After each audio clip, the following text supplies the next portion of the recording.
Olá, eu sou Fernando Caldas e estamos começando a nossa reflexão.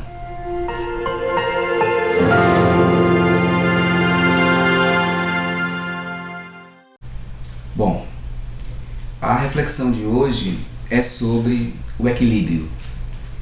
Em outras palavras, naquilo que os budistas chamam o caminho do meio ou a ponderação, que enfim acaba sendo não apenas uma questão ética, mas também uma questão estética, porque é impossível uma postura ética sem que se tenha a capacidade de contrabalancear os vários aspectos de uma dada questão. Vivemos um tempo que tende à bipolarização de todas as questões. Claro, sobremaneira a questão política, né? O mundo, e especialmente o Brasil, se encontram absolutamente divididos, contrários, mas que, se analisarmos de uma maneira mais detalhada, veremos que são pontos de vista cujos autores têm muitas afinidades entre si, né? Divergem em detalhes que têm a ver muito mais com suas vidas pessoais do que com as questões propriamente, visto que as questões são sempre dinâmicas, estão sempre tendo nomenclaturas diferentes de um tempo para outro tempo.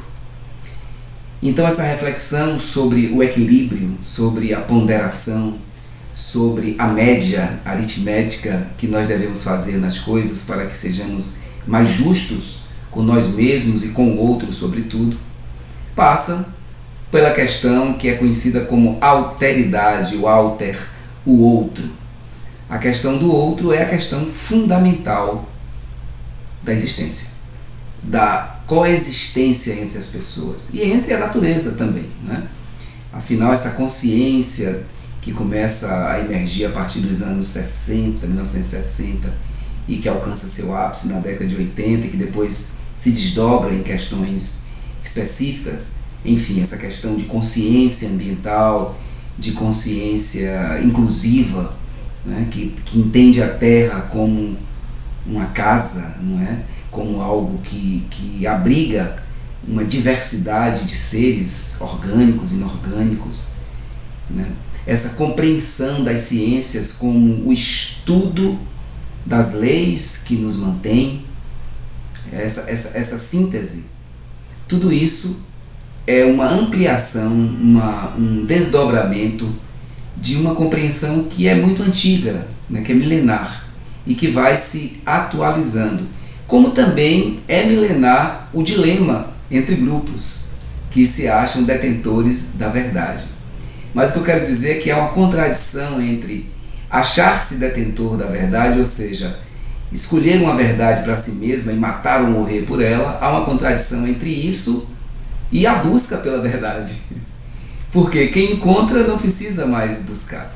Então, o caminho da ponderação, o caminho do equilíbrio, passa, em primeiro lugar, por não se perder o espírito buscador, o espírito inquiridor, a natureza que é a primeira no ser humano, que é interrogar e encontrar respostas que são sempre necessariamente provisórias, que satisfazem um momento, e termos a capacidade de entender isso, porque nós temos a grande dificuldade de nos voltarmos contra nós mesmos, né? Há esse princípio da identidade, quer dizer, eu sou o que sou, nos causa muitos problemas, muitos sofrimentos, muitas dificuldades, inclusive nas relações afetivas, que nós vamos falar numa outra reflexão sobre o amor.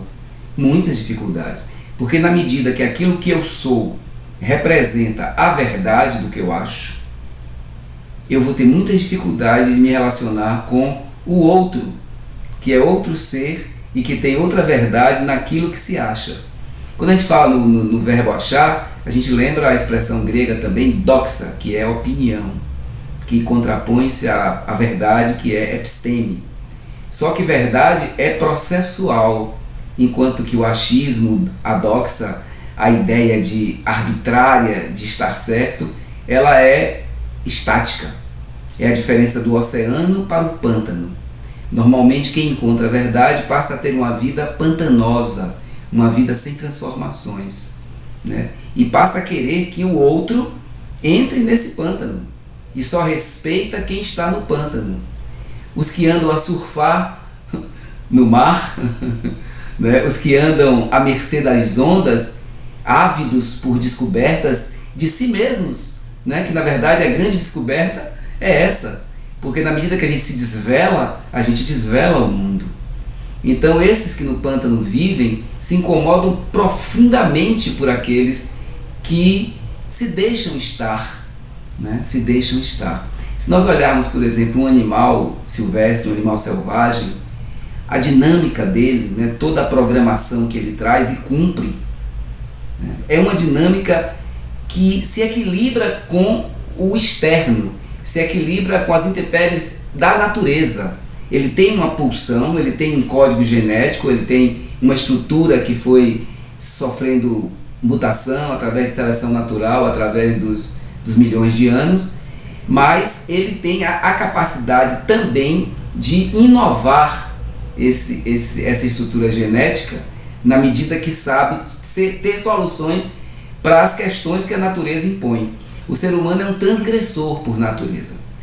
O ser humano, que é fruto de outra reflexão, essa estrutura de 46 cromossomos, né, e só, por assim dizer, mas que gera todas as outras nuances disso que se chama ser humano, o ser humano transgride e perde essa capacidade de se adaptar a essas transformações externas. Mais do que isso, não só ele perde essa capacidade, ou melhor, ele esconde essa capacidade, né? Congela em algum cantinho, algum recôndito do seu inconsciente, mas mais do que isso, ele constrói ou tenta construir uma segunda natureza. O sonho do ser humano, um sonho muito recôndito, parece ser criar um outro planeta, ser coautor da criação. E a ideia de sair do planeta, a ideia da transhumanidade, de se criar estruturas biônicas, e o sujeito tem um problema no coração, ele pode mudar, botar um coração biônico, tem um problema no fígado, problema nos pulmões, nos rins, e ele vai trocando desde que se mantenha a consciência viva. Até chegar a um ponto que ele é um androide, ele é meio máquina, ele é meio orgânico, e ele vai morar em outro planeta. Ele quer fugir de toda a estrutura natural, porque a natureza, no imaginário humano, ela é inimiga. Ela é inimiga desde os micro-organismos, como o Covid que está aí agora, e tantas outras pestes através dos milênios. Ela é inimiga com seus furacões, tsunamis, vulcões, terremotos, as feras. Quantos milênios nós vivemos nômades correndo das feras, dos predadores, e vivíamos 20 anos, quando muito. E os sobreviventes sobreviveram, nos geraram. Cada vez mais se descobre hominídeos, se descobre parentes nossos, né? Os neandertais, que pensavam que tinha que seguir um plano paralelo do Homo sapiens, agora mostrou que eles interagiram e que tem seres humanos que têm características neandertais e seres humanos que são mais Homo sapiens sapiens. Então, essa mistura de hominídeos, esse andar, foi sempre um andar sobrevivendo, né? O que é mutação, o que é seleção natural, senão a capacidade de vencer suas estruturas micro-orgânicas internas e de vencer todas as dinâmicas externas que no nosso imaginário se tornaram grandes inimigos. E estão nos nossos sonhos, sonhar com escuridão, sonhar com despenhadeiro caindo, nessa queda originária, né, que é do nenenzinho também andando e aprendendo a caminhar. Todos esses elementos que viraram arquétipos no nosso inconsciente, eles se deram através dessa relação do ser humano com a natureza. Com os bichos, isso se dá de uma maneira mais harmônica, porque o neocórtex nosso desenvolveu uns sensores capazes de nos separar, né? E criar um outro projeto, né? Tentar aperfeiçoar a perfeição de Deus, como dizia lá o outro pensador da Idade Média. Deus nos fez imperfeitos para que nós completássemos a sua perfeição. E como é que se completa uma perfeição? Como é que se consegue coabitar com esse outro, seja um micro-organismo, Ou seja, o androide que nós estamos nos construindo. Como é que nós conseguimos coabitar com esse outro, se não por um caminho dialógico, se não por um caminho negociável? Não há outra maneira, não há outra maneira. Seja nas relações afetivas, seja nas relações sociais, de trabalho, nas relações políticas, né, que é nosso próximo vídeo, nossa próxima reflexão é sobre a política no Brasil especialmente, que é um reflexo também da política mundial, numa proporção mais agigantada.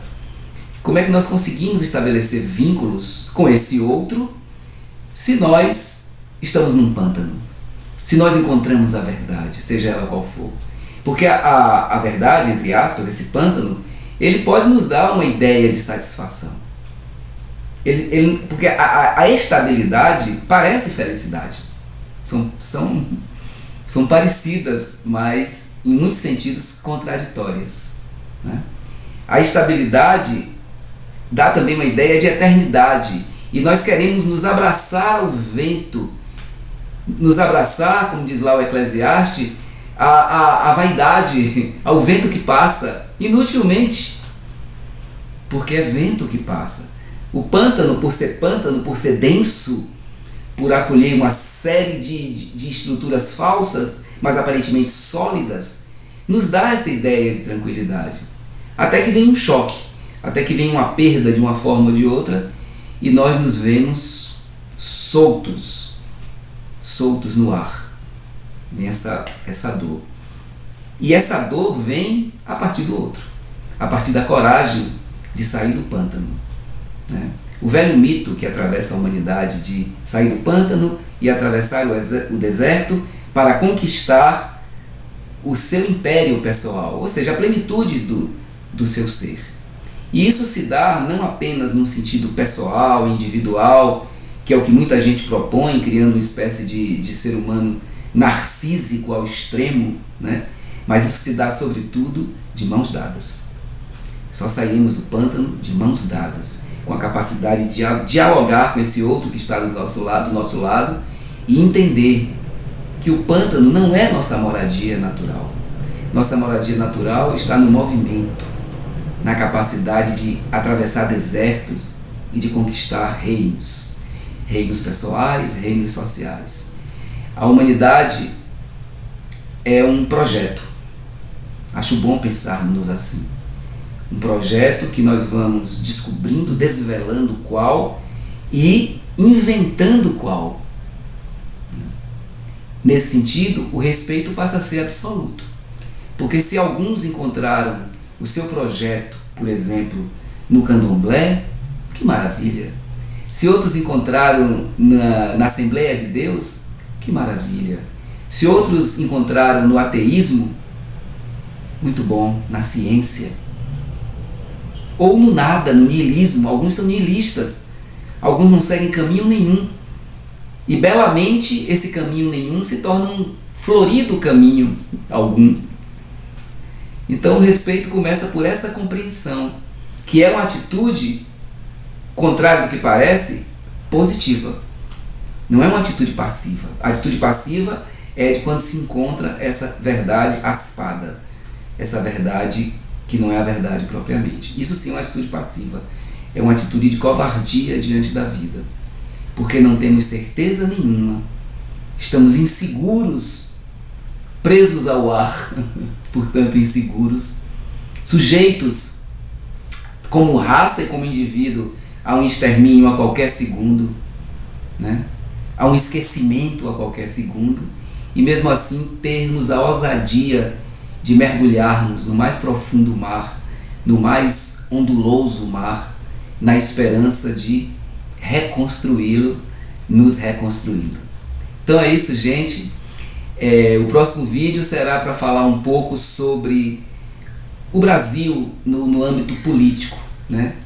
Porque eu tenho certeza absoluta que nós podemos ultrapassar essa bipolarização entre esquerda, direita, esse nível rasteiro de relação que está tendo, de xingamentos, de ofensas terríveis, de ódio, que mostra muito mais questões pessoais do que uma análise política, sociológica, antropológica, no sentido mais profundo. Nós temos que evoluir na capacidade dialógica. E evoluir significa entender que o outro tem tanta razão quanto nós. Obrigado pela atenção.